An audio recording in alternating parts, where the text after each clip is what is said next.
Hey folks, welcome to the latest edition of the Mold Flash. Today with me as always is my daring co-host, Diet A&W. Today we're going to be having a look at one of my review specialties that I haven't actually gotten around to yet.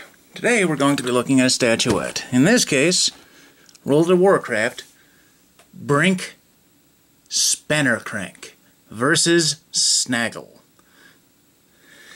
Now, if you haven't seen these World of Warcraft statuettes before, this is pretty typical box work. They've got the generic World of Warcraft portrait scroll work around it. Got the Deathwing in the background there, if you can see it. It looks more like Derpwing, if you ask me.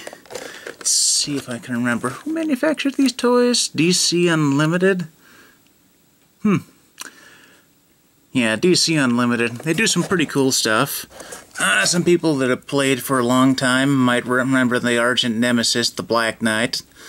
Up here, they're showing off a... Oh, heck with it. I'm not going to bother advertising their stuff for them. Let's bust this puppy open. Let's see here.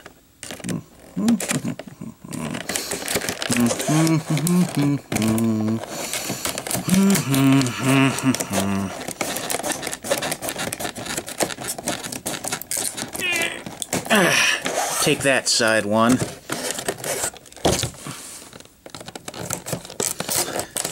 So yeah, I have a few more of these I'm going to be doing in the near future, but I have a small spate of Transformer stuff coming up. Not tonight, but in the next couple of days. I'm going to be having a look at some of the new Beast Hunters goodies. Anyhow, trash in the trash, where it ostensibly belongs. Now let this sucker wide open. Here's the backing with a better look at Derpwing. Oh, product line. Lich King, Hallow's End, ooh, Headless Horseman. I might actually have to get that one. Anyhow, let's get these little puppies out of here. Well, that's a bit of a surprise.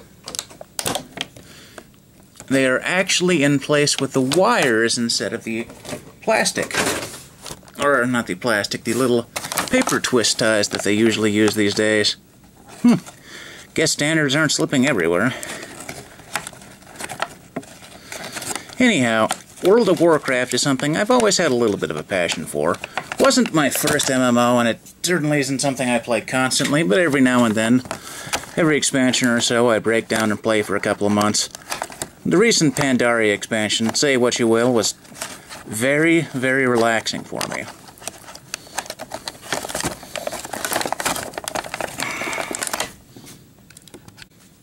Okay, got bored. Now that I'm done being bored, let's have a look at the actual figures. First off, we'll have a look at Snaggle here.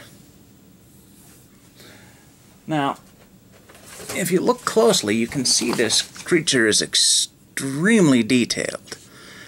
Individually molded hairs on his little beard, his filthy, snaggly little teeth, those beady little black eyes, the wood grain, the cloth canvas pattern, all of the little, oh, I didn't realize his pickaxe was removable.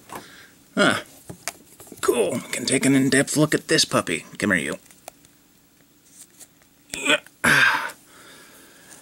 Yeah, this is nice. It's got all kinds of wearing on the inner sharp edge, scrapes. The wood is all decrepit and aged. They even managed to make the wood haft coming out of the top of the metal shaft, which is quite nice. They also gave him a nice typical kobold shovel, bent, pitted, and rusty. He even is wearing some crappy basic gear that will drop in Elwyn Forest. His tail looks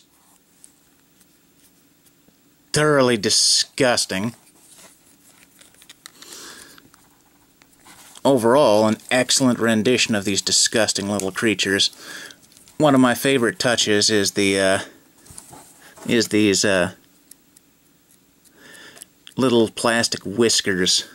Just goes a long way towards making him look more revolting with all these filthy little details. Now, he has no actual articulation himself, unlike Spannercrank. Now, Spannercrank, as you can see, is molded in a much more dynamic pose. Not your typical gnome. He's quite a sourpuss-looking fellow with this rather nasty scar running through his eyes and this black skull tattoo up top. His arms are turnable, so you can rotate them into some basic positions, but only from the shoulder. Also, he rotates at the knee on both knees, although there are only so many poses you can get out of someone bent this low. He's got some fairly authentic-looking World of Warcraft armor. I can't remember what the name of this set is off the top of my head, but as you can see, he's got his lovely dagger with lots of nice little gold details on it.